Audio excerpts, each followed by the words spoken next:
The next topic looks at variation and evolution. This first screencast will deal just with variation, and then we'll do another screencast which looks at evolution. So, dealing with variation. This material is actually very straightforward, perhaps more straightforward than quite a few of the topics we've looked at more recently.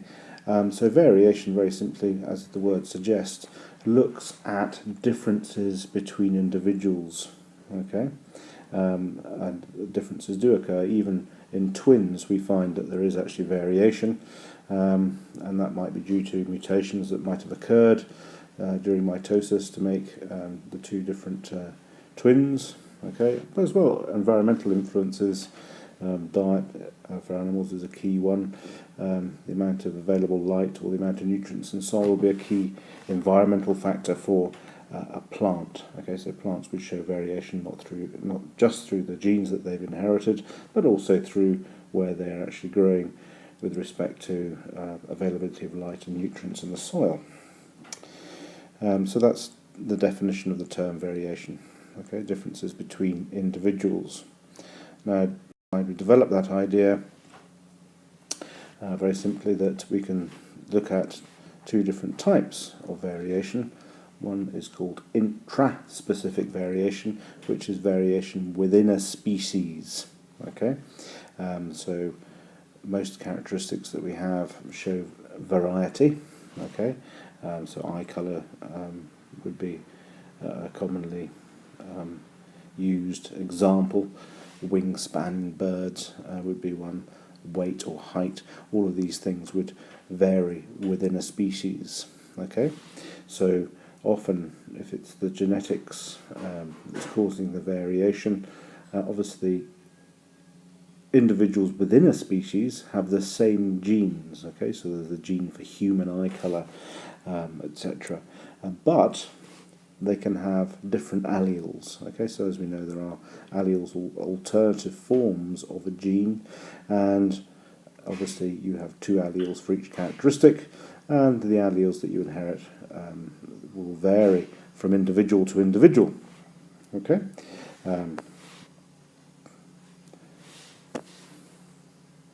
Here's a nice little example of some variation within a species. Okay, so genus and species name of some form of ladybird, beetle type thing. Okay, and we can see that there is quite a bit of variety in the colour of these. Okay, so that is intraspecific variation. Okay, so they will have genes for the colour of their exoskeletons here. Okay, but they'll have varying alleles. Okay, different combinations of alleles, which will be expressed in providing different phenotypes and different colours and different numbers of spots, etc., for that particular species of beetle. Okay, if I now look at interspecific, okay, this is variation between species. Okay, obviously there is variety between species. Okay, so if you looked at birds, obviously there's a very widely varying wingspans between massive birds of prey and tiny little birds. Okay, so that's different species. Now, different species actually have different genes. Okay, so we have different genes involved in expressing the size of wings in birds of different species. Okay, so whilst within a species it's the alleles that vary, in between species it's actually the genes that vary, different genes at different loci on chromosomes, which create variety within between a species. So moving on, okay, this looks at two different types of variation, okay, that we can encounter.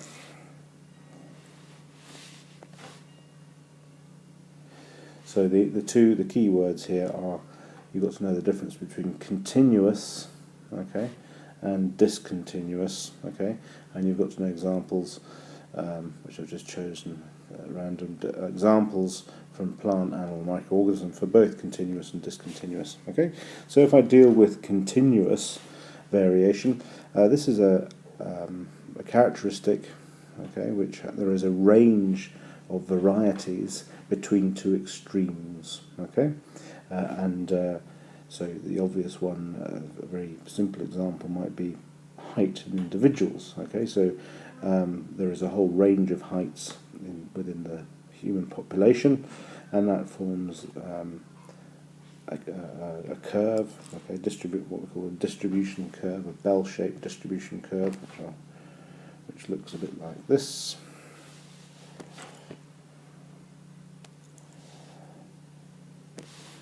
Here's a bell-shaped distribution curve, okay, and what that tells us is a frequency distribution, so a number of individuals on the y-axis that have a particular characteristic, and that's the characteristic. So imagine this was height, and this was number of individuals, or percentage population of individuals with particular heights, okay, which shows us that there are not very many very short people, and not very many very tall people, and lots of people who are sort of medium height. Okay, so the characteristics of continuous variation is that there are no distinct categories. Okay, there's just a range of categories from one extreme to another. Okay, tends to be a quantitative thing, so this in case is actually a height or a weight or a thing which can be measured quantitatively. And in terms of the control, there are usually lots of genes involved in the inheritance of a continuous variation characteristic. Okay, so height, for example, there are lots and lots of genes which are involved in contributing to the height that you might achieve. Okay, you inherit lots and lots of genes from each parent, and they combine to give you the height that you become. Okay, so it's not like eye colour where there's just one gene for height. So it's not as if you inherit the gene for being 5 foot or the gene for being 6 foot. Okay, there's lots and lots of genes, okay, which are involved, sometimes known as polygenic inheritance. Okay, also these are strongly influenced by environment. So going back to our height one, the nutrition of an individual during their growth periods would contribute to the height that they would eventually attain in adult. So that would be, the diet would be an environmental factor. Now, so that deals with what continuous variations. Examples, okay? These are all fairly straightforward. The length of leaves on an oak tree, okay? Or the seed mass, okay? So you don't get little leaves and big leaves. You get a whole range of leaf sizes from small to large, okay, which would form a continuous distribution. Okay, or if you weighed the mass of a seed, again, that would be controlled, or would be controlled probably by a lot by the environment. Okay, the seed mass would probably have quite a lot to do with the amount of light that the plant receives during growth. But anyway, you'd get some light seeds, lots of medium-sized seeds, and some heavy seeds. Okay, animal, we've dealt with height. Milk yielding cows could be another example. In terms of microorganism, again, the size, the width of an E. coli, or the length of a flagellum could form continuous variation within a species. Okay, and emphasising this again, these are often caused by many genes, okay, plus an environmental influence. Okay, so the other type of variation is called discontinuous. Okay, this has distinct categories, okay, with no intermediate characteristics. So, for example, in plants you might have a colour. You might have a red plant or a white plant, but not a pink plant. Okay, with seeds you can have smooth seeds or wrinkled seeds, but not an intermediary between. Okay, for animals, the obvious one is gender. Okay, the sex of an individual, male or female. You don't get sort of half males and half females. Similarly with blood groups, okay, you get distinct categories of blood groups, A or B or AB or O, but not intermediary groups between these distinct categories. Okay, and in microorganism, okay, you might have a bacteria which is resistant to an antibiotic, or one that isn't. Okay, it either survives or it doesn't. Okay, so that's again a discontinuous variation. Okay, and these are quite often controlled by single genes. Okay, single genes. So the blood group here, for example, is a great example. There's one gene locus for blood group. Okay, and there are various alleles. Okay, so you can have allele A. Okay, 2 alleles for A gives you blood group A. 2 alleles for B gives you blood group B. 2 alleles for sort of heterozygous AB gives you blood group AB, and if you don't have the other allele is O, and you've got blood group OO, you have blood group O. Okay, so there's just one gene involved there with a number of different alleles. Okay, and we quite find that the environment has less of an influence in here. So obviously, for example, the environment that you grow up as a mammal doesn't influence the gender you become. Similarly, the environment wouldn't influence your blood group. Okay, so that is discontinuous variable. Looking at that in terms of graphically here, if we represent this graphically, here's discontinuous variation. So we've got discrete values here. Okay, so you're either this value of y, or this value of y, or this value of y. Okay, so distinct categories tends to be qualitative. Okay, so not a size-related thing that you can measure. Okay, and it's controlled by a single gene or very few genes, and it tends to be unaffected by the environment. Okay, so those are the key differences. Okay, that you need to be aware of and learn those differences between continuous variation and discontinuous variation, as well as being able to quote some examples, such as the examples I've given here for plant, animal, microorganism for continuous, and plant, animal, and microorganism for discontinuous. Moving on to the next slide. Here, it says explain both genetic and environmental causes of variation.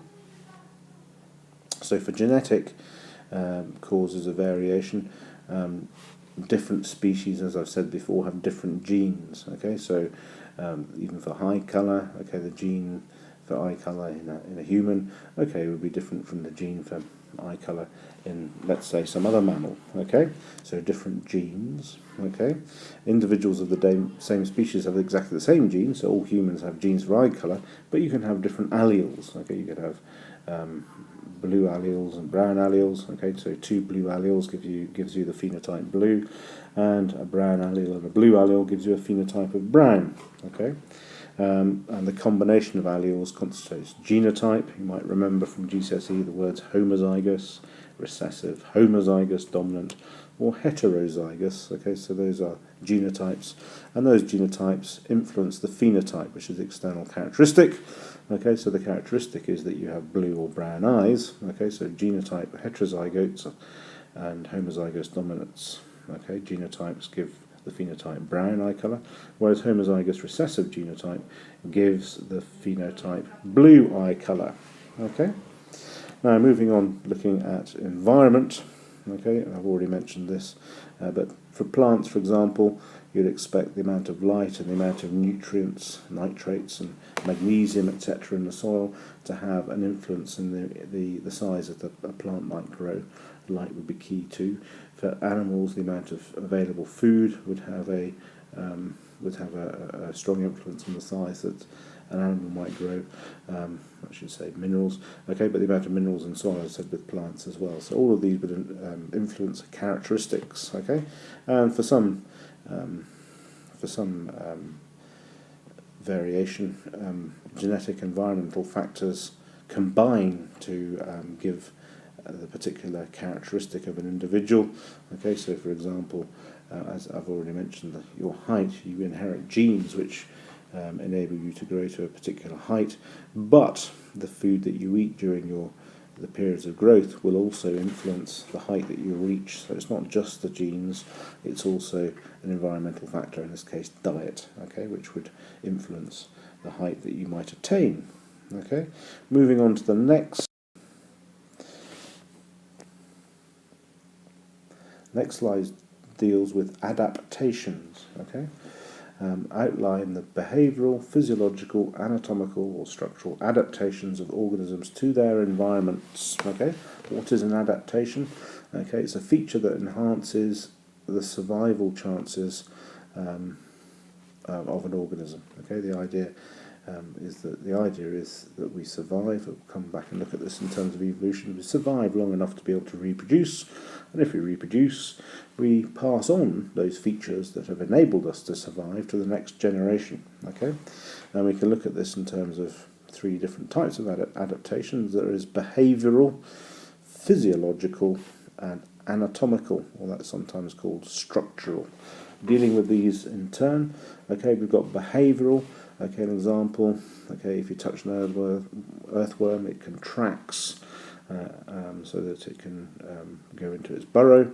Okay, the reason for that is it reduces its chance of being eaten by a bird. Okay, so this is a behavioural response. Okay, there's another behavioural response I've given you a little picture of down here. Is these penguins. Okay, an adaptation to the cold environment they live in is that they form these huddles. Okay, and they're very clever. They take it in turns to stand at the outside of the huddle. Okay, so that they share bodily warmth, or if you like, they reduce their surface area so that they conserve heat. Okay, so that would be a behavioural adaptation. Okay, moving on to the next one, we've got physiological adaptation. Okay, so this is a change in the physiology or biochemistry of cells according to the environment that they find themselves in. So bacteria, for example, can produce different enzymes depending on what their available diet is. Okay, so they feed on sugars, and so if they're in an environment of sucrose, they produce enzymes that can digest sucrose. Okay, if you then take them out of that environment and put them in an environment of maltose, they produce different enzymes which can digest and absorb maltose. Okay, so that would be an example of the physiological adaptations. So yeast can switch from aerobic to anaerobic respiration depending on oxygen availability. It would be another physiological adaptation. Okay, and one from sports science down here. All this weight training that people do, okay, going to the gym here, okay, the whole idea of that is by overloading these muscles is that they adapt by growing. Okay, so that would be a physiological adaptation, the old overload principle in weight training. Okay, the idea is that you overload your muscle, and what happens is your muscle responds by growing and you become stronger. Okay, that would be an example of a physiological adaptation. Okay, and then lastly here we have the ones which I'm sure you studied at GCSE, anatomical adaptations. Okay, little example here from bacterium. Okay, some bacteria have flagellum. Okay, which you would have studied in F212, and they enable the bacterium to move. Okay, and so most anatomical features are some form of adaptation. Okay, so we often look at these in organisms which have adapted to live in particularly harsh environments. So here's a kangaroo rat, okay, and here are various physical adaptations. Okay, so it's got small front feet for handling food. Okay, it's got large back feet for leaping quickly away from predators, which enables it to survive. Okay, so those would be physical adaptations. Okay, they have a particular coloured fur which enables them to blend into the background to stop being spotted by predators. Okay, so those are all physical adaptations. Okay, okay. Here's another behavioural adaptation. Okay, they kick sand into predators' eyes. Okay, to again try and increase their chances of survival. So that would be a behavioural adaptation. Okay, so that looks at our first little screencast, which is an introduction into evolution. So it looks like variation and adaptation.